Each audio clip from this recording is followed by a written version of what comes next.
ಹೇಳ್ತಿದ್ದಾರೆ ತಮ್ಮ. ಓಂ ಶಾಂತಿ. ಈ ಪಾವನರಾಗುವ ವಿದ್ಯೆಯು ಎಲ್ಲ ವಿದ್ಯೆಗಳಿಗಿಂತಲೂ ಸಹಜವಾಗಿದೆ. ಇದನ್ನು ಮಕ್ಕಳು, ಯುವಕರು, ವೃದ್ಧರು ಎಲ್ಲರೂ ಓದಬಹುದು. ಇಲ್ಲಿ ಕೇವಲ 84 ಜನ್ಮಗಳನ್ನು ಅರಿತುಕೊಳ್ಳಬೇಕಾಗಿದೆ. ಕಾಲ ಯಾವಾಗಲೂ ಒಂದೇ ತರಹ ಇರಲ್ಲ. ನಿನ್ನನ್ನು ಅಳಿಸಿದವರು ಅಳುವ ಸಮಯ ಬಂದೇ ಬರುತ್ತೆ. ಸಹನೆಯಿಂದ ಕಾದು ನೋಡು. ಓಂ ಶಾಂತಿ ಅಣ್ಣ. ಅಣ್ಣ, ಇವತ್ತು ಬಾಬಾ ಹೇಳ್ತಿದ್ದಾರೆ, ಪ್ರತಿಯೊಬ್ಬರು ಮುರುಳಿಯನ್ನ ಅನ್ಯರಿಗೆ ತಿಳಿಸುವ ಅಭ್ಯಾಸವನ್ನ ಖಂಡಿತ ಮಾಡಬೇಕು. ಯಾಕೆಂದ್ರೆ ನೀವು ಮುರುಳಿಧರನ ಮಕ್ಕಳಾಗಿದ್ದೀರಿ. ಒಂದು ವೇಳೆ ಮುರುಳಿಯನ್ನ ನುಡಿಸದಿದ್ದರೆ ಶ್ರೇಷ್ಠ ಪದವಿಯನ್ನ ಪಡೆಯಲು ಸಾಧ್ಯವಿಲ್ಲ. ಅನ್ಯರಿಗೆ ತಿಳಿಸುತ್ತಾ ಇರಿ, ಆಗ ಅಭ್ಯಾಸವಾಗಿ ಬಿಡುವುದು. ನೀವು ಪ್ರತಿಯೊಬ್ಬರೂ ತಂದೆಯ ಸಮಾನ ಶಿಕ್ಷಕರಾಗಬೇಕು. ಏನನ್ನು ಓದುವಿರೋ ಅದನ್ನ ಅನ್ಯರಿಗೂ ಓದಿಸಬೇಕು.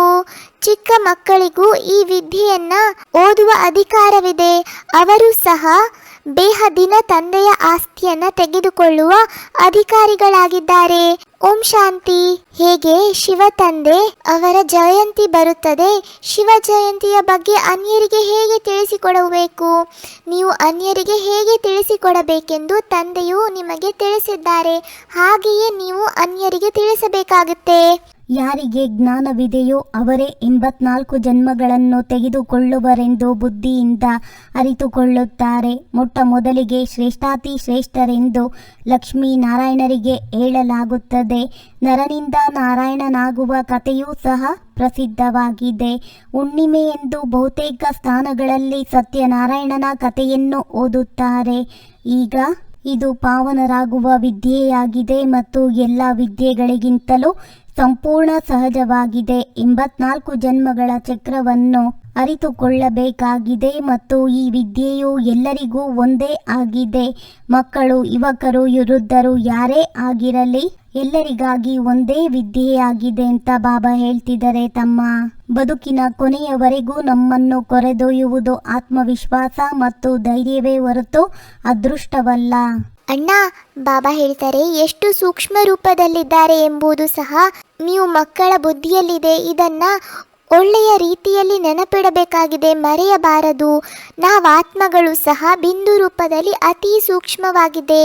ಮೇಲೆ ಹೋದರೆ ದೊಡ್ಡದಾಗಿ ಕಾಣುವರು, ಕೆಳಗಿಳಿದಾಗ ಚಿಕ್ಕದಾಗಿ ಕಾಣುತ್ತಾರೆ ಎಂದಲ್ಲ. ಅವರು ಬಿಂದುವಾಗಿದ್ದಾರೆ. ಮೇಲೆ ಹೋದಾಗ ಹೇಗೆ ಕಾಣಿಸುವುದೂ ಇಲ್ಲ, ಬಿಂದುವಾಗಿದ್ದಾರಲ್ಲವೇ, ಬಿಂದುವು ಹೇಗೆ ಕಾಣಿಸುತ್ತದೆ? ಈ ಮಾತುಗಳ ಮೇಲೆ ಮಕ್ಕಳು ಒಳ್ಳೆಯ ರೀತಿಯಲ್ಲಿ ವಿಚಾರವನ್ನು ಮಾಡಬೇಕು. ನಾವು ಆತ್ಮಗಳು ಶರೀರದಿಂದ ಪಾತ್ರವನ್ನು ಅಭಿನಯಿಸಲು ಮೇಲಿನಿಂದ ಬಂದಿದ್ದೇವೆ. ಆತ್ಮಗಳು ಹೆಚ್ಚುವುದೂ ಇಲ್ಲ, ಕಡಿಮೆ ಆಗುವುದೂ ಇಲ್ಲ. ಕರ್ಮೇಂದ್ರಿಯಗಳು ಮೊದಲು ಚಿಕ್ಕದಾಗಿತ್ತು, ನಂತರ ದೊಡ್ಡದಾಗುತ್ತಾ ಹೋಗುತ್ತೆ. ಯಾವಾಗ ಪ್ರಪಂಚವು ಪರಿವರ್ತನೆಯಾಗಬೇಕೋ ಆಗಲೇ ತಂದೆಯೂ ಬರುತ್ತಾರೆ. ಇವು ಬಹಳ ಸಹಜವಾದ ಮಾತುಗಳಾಗಿವೆ. ಇದನ್ನು ಬರೆದುಕೊಳ್ಳಬೇಕಾಗಿದೆ. ತಂದೆಯು ಇಂದು ಇದನ್ನು ತಿಳಿಸಿದ್ದಾರೆ. ನಾವು ಸಹ ಹೀಗೆ ತಿಳಿಸುತ್ತೇವೆ. ಹೀಗೆ ಅಭ್ಯಾಸ ಮಾಡುತ್ತಾ ಮಾಡುತ್ತಾ ಹೇಳುವ ಅಭ್ಯಾಸವಾಗಿ ಬಿಡುವುದು. ನೀವು ಮುರಳೀಧರನ ಮಕ್ಕಳಾಗಿದ್ದೀರಿ ಅಂದ ಮೇಲೆ ಅವಶ್ಯವಾಗಿ ಮುರಳೀಧರರಾಗಬೇಕಾಗಿದೆ. ಯಾವಾಗ ಅನ್ಯರ ಕಲ್ಯಾಣ ಮಾಡುವಿರೋ ಆಗಲೇ ಹೊಸ ಪ್ರಪಂಚದಲ್ಲಿ ಶ್ರೇಷ್ಠ ಪದವಿಯನ್ನು ಪಡೆಯುತ್ತೀರಿ. ಈ ಲೌಕಿಕ ವಿದ್ಯೆಯು ಇಲ್ಲಿಗಾಗಿಯೇ. ಆದರೆ ಈ ವಿದ್ಯೆಯು ಹೊಸ ಪ್ರಪಂಚಕ್ಕಾಗಿದೆ. ಅಲ್ಲಂತೂ ಸುಖವೇ ಸುಖವಿರುತ್ತದೆ. ಅಲ್ಲಿ ತೊಂದರೆ ಕೊಡುವಂತಹ ಪಂಚವಿಕಾರಗಳಿರುವುದೇ ಇಲ್ಲ. ಇಲ್ಲಿ ನಾವು ರಾವಣ ರಾಜ್ಯ ಅರ್ಥಾತ್ ಪರ ರಾಜ್ಯದಲ್ಲಿದ್ದೇವೆ ಅಂತ ಬಾಬಾ ಹೇಳ್ತಿದ್ದಾರೆ ತಮ್ಮ. ಅಣ್ಣ, ಬಾಬಾ ಹೇಳ್ತಾರೆ, ಭಾರತ ಮೊದಲು ದೇಶವನ್ನೇ ಸ್ವರ್ಗ ಎಂದು ಹೇಳಲಾಗುತ್ತಿತ್ತು. ಭಾರತದ ಆಯಸ್ಸು ಸಹ ಪರಿಮಿತವಾಗಿದೆ. ಲಕ್ಷಾಂತರ ವರ್ಷಗಳೆಂದು ಹೇಳುವುದು ಇದು ಅಪರಿಮಿತವಾಗಿದೆ. ಲಕ್ಷಾಂತರ ವರ್ಷಗಳ ಮಾತು ಯಾರೂ ಸ್ಮೃತಿಯಲ್ಲಿಯೂ ಬರುವುದಕ್ಕೆ ಸಾಧ್ಯವಿಲ್ಲ. ಹೊಸ ಭಾರತವಾಗಿತ್ತು, ಈಗ ಇದಕ್ಕೆ ಹಳೆಯ ಭಾರತ ಎಂದು ಹೇಳುತ್ತಾರೆ. ಭಾರತವೇ ಹೊಸ ಪ್ರಪಂಚವಾಗುವುದು. ನಾವೀಗ ಹೊಸ ಪ್ರಪಂಚದ ಮಾಲೀಕರಾಗುತ್ತೇವೆ ಎಂದು ನೀವು ತಿಳಿದುಕೊಂಡಿದ್ದೀರಿ. ತಂದೆಯು ಸಲಹೆಯನ್ನು ನೀಡುತ್ತಾರೆ, ನನ್ನನ್ನು ನೆನಪು ಮಾಡಿದರೆ ನೀವು ಆತ್ಮಗಳು ಪವಿತ್ರರಾಗಿ ಬಿಡುವಿರಿ. ಮತ್ತೆ ಶರೀರವು ಹೊಸದು ಸಿಗುವುದು. ಆತ್ಮ ಮತ್ತು ಶರೀರ ಎರಡೂ ಸತೋ ಪ್ರಧಾನವಾಗುತ್ತದೆ. ನಿಮಗೆ ಸುಖಕ್ಕಾಗಿಯೇ ರಾಜ್ಯವು ಸಿಗುತ್ತದೆ. ಇಸ್ಲಾಮಿ, ಬೌದ್ಧಿ, ಕ್ರಿಶ್ಚಿಯನ್ ಎಲ್ಲ ಧರ್ಮಗಳ ಬಗ್ಗೆ ಪೂರ್ಣ ತಿಳುವಳಿಕೆ ಇದೆ. ಇವರೆಲ್ಲರೂ 2500 ವರ್ಷಗಳೊಳಗೆ ಬಂದಿದ್ದಾರೆ. ಅದರಲ್ಲಿ 1250 ವರ್ಷಗಳು ಕಲಿಯುಗವಾಗಿದೆ. ಎಲ್ಲವೂ ಲೆಕ್ಕವಿದೆಯಲ್ಲವೇ? ಸೃಷ್ಟಿಯ ಆಯಸ್ಸೇ 2500 ವರ್ಷಗಳೆಂದಲ್ಲ. ಅಂದ ಮೇಲೆ ಇನ್ನೂ ಮತ್ಯಾರಿದ್ದರು ಎಂಬುದನ್ನು ವಿಚಾರ ಮಾಡಬೇಕಾಗಿದೆ. ಇವರಿಗೂ ಮೊದಲು ಈ ದೇವಿ ದೇವತೆಗಳಿದ್ದರು. ಅವರು ಮನುಷ್ಯರೇ, ಆದರೆ ದೈವಿ ಗುಣವಂತರಾಗಿದ್ದರು. 2500 ವರ್ಷಗಳಲ್ಲಿ ಸೂರ್ಯ ವಂಶೀಯರು, ಚಂದ್ರ ವಂಶೀಯರು ಇದ್ದರು. ಇನ್ನು 2500 ವರ್ಷಗಳಲ್ಲಿ ದ್ವಾಪರ ಕಲಿಯುಗವಿತ್ತು. ಇದಕ್ಕಿಂತ ಹೆಚ್ಚಿನ ಲೆಕ್ಕವನ್ನು ಯಾರೂ ತೆಗೆಯಲು ಸಾಧ್ಯವಿಲ್ಲ. ಪೂರ್ಣ ಮುಕ್ಕಾಲು, ಅರ್ಧ ಕಾಲು ಭಾಗ, ಹೀಗೆ 4 ಭಾಗಗಳಿವೆ. ನಿಯಮದನುಸಾರವಾಗಿ ಭಾಗ ಮಾಡುತ್ತಾರಲ್ಲವೇ ಅಂತ ಬಾಬಾ ಹೇಳ್ತಿದ್ದಾರೆ ತಮ್ಮ. ನಾವು ಮಾಡುವ ಕೆಲಸ ಇಬ್ಬರಿಗೆ ಸರಿ ಅನಿಸಿದರೆ ಸಾಕು. ಒಂದು ನಾವು ನಂಬಿರುವ ಪರಮಾತ್ಮ, ಇನ್ನೊಂದು ನಮ್ಮೊಳಗಿರುವ ಅಂತರಾತ್ಮ. ಈ ಇಬ್ಬರನ್ನು ಬಿಟ್ಟರೆ ಇನ್ಯಾರಿಗೂ ಉತ್ತರಿಸುವ ಅವಶ್ಯಕತೆ ಇಲ್ಲ. ಅಣ್ಣ, ಬಾಬಾ ಹೇಳ್ತಾರೆ, ಜ್ಞಾನವನ್ನ ಒಂದು ದಿನದಲ್ಲಿ ಅರ್ಥ ಮಾಡಿಕೊಳ್ಳಲು ಸಾಧ್ಯವಾಗೋದಿಲ್ಲ. ಬೇಹದ್ದಿನ ತಂದೆಯು ನಮ್ಮನ್ನು ಓದಿಸುತ್ತಾರೆ ಎಂದರೆ ಅವಶ್ಯವಾಗಿ ಬೇಹದ್ದಿನ ವಿದ್ಯೆಯೇ ಆಗಿರುವುದು. ತಂದೆಯು ಬೇಹದ್ದಿನ ರಾಜ್ಯವನ್ನು ಕೊಡುತ್ತಾರೆ. ಭಾರತದಲ್ಲಿ ಬೇಹದ್ದಿನ ರಾಜ್ಯ ಇತ್ತಲ್ಲವೇ? ಈ ಲಕ್ಷ್ಮೀನಾರಾಯಣರು ಬೇಹದ್ದಿನ ರಾಜ್ಯಭಾರ ಮಾಡುತ್ತಿದ್ದರು. ಇವರು ರಾಜ್ಯವನ್ನು ಹೇಗೆ ತೆಗೆದುಕೊಂಡರು ಎಂದು ಕೇಳಲು ಯಾರಿಗೂ ಈ ಮಾತುಗಳು ಸ್ವಪ್ನದಲ್ಲಿಯೂ ಬರುವುದಿಲ್ಲ. ಅವರಲ್ಲಿ ಹೆಚ್ಚಿನ ಪವಿತ್ರತೆ ಇತ್ತು ಮತ್ತು ಅವರು ಯೋಗಿಗಳಾಗುವುದರಿಂದ ಆಯಸ್ಸು ದೀರ್ಘವಾಗಿರುತ್ತದೆ. ನಾವೇ ಯೋಗಿಗಳಾಗಿದ್ದೇವೆ ಮತ್ತು 84 ಜನ್ಮಗಳ ಭೋಗಿಗಳು ಸಹ ಅವಶ್ಯವಾಗಿ ಆಗಬೇಕು. ಈ ವೇದಶಾಸ್ತ್ರಗಳೆಲ್ಲವೂ ನಂತರದಲ್ಲಿ ರಚಿಸಲ್ಪಡುತ್ತದೆ. ಇವೆಲ್ಲ ಪುಸ್ತಕಗಳ ಸಂಗ್ರಹವೇನಿದೆ, ಇವೆಲ್ಲವೂ ವಿನಾಶವಾದಾಗ ಸುಟ್ಟು ಹೋಗುತ್ತದೆ. ಸತ್ಯಯುಗ, ತ್ರೇತಾಯುಗದಲ್ಲಿ ಯಾವುದೇ ಗ್ರಂಥಗಳಿರುವುದಿಲ್ಲ.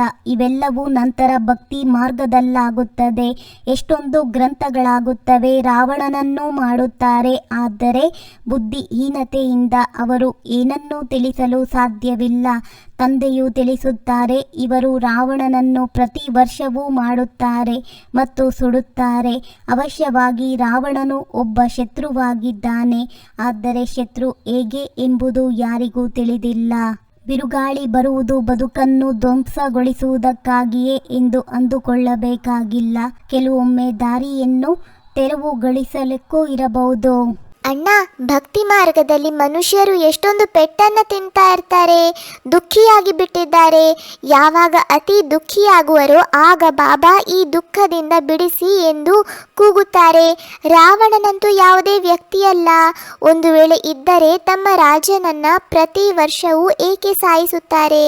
ರಾವಣನಿಗೆ ಅವಶ್ಯವಾಗಿ ಸ್ತ್ರೀಯೂ ಇರುವಳು. ಮಂಡೋದರಿಯನ್ನ ತೋರಿಸುತ್ತಾರೆ, ಆದರೆ ಮಂಡೋದರಿಯ ಪ್ರತಿಮೆಯನ್ನ ಮಾಡಿ ಸುಡುವುದನ್ನ ಎಂದು ಯಾರು ನೋಡಿಲ್ಲ.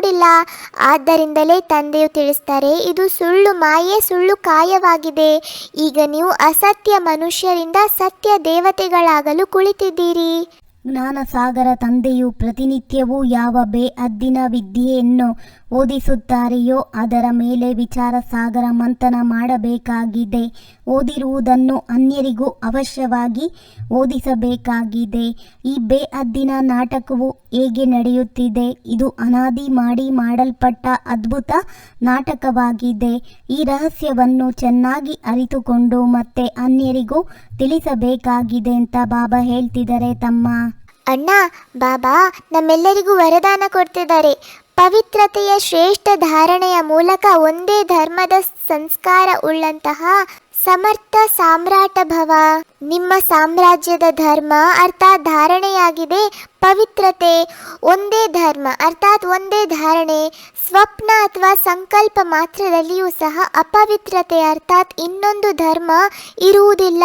ಯಾಕೆಂದರೆ ಎಲ್ಲಿ ಪವಿತ್ರತೆ ಇದೆ ಅಲ್ಲಿ ಅಪವಿತ್ರತೆ ಅರ್ಥಾತ್ ವ್ಯರ್ಥ ಅಥವಾ ಸಂಕಲ್ಪ, ವಿಕಲ್ಪ ಇದರ ಹೆಸರು ಗುರುತು ಸಹ ಇರುವುದಿಲ್ಲ. ಈ ರೀತಿ ಸಂಪೂರ್ಣ ಪವಿತ್ರತೆಯ ಸಂಸ್ಕಾರ ತುಂಬಿಕೊಳ್ಳುವಂತಹವರೇ ಸಮರ್ಥ ಸಾಮ್ರಾಟ ಆಗಿದ್ದಾರೆ.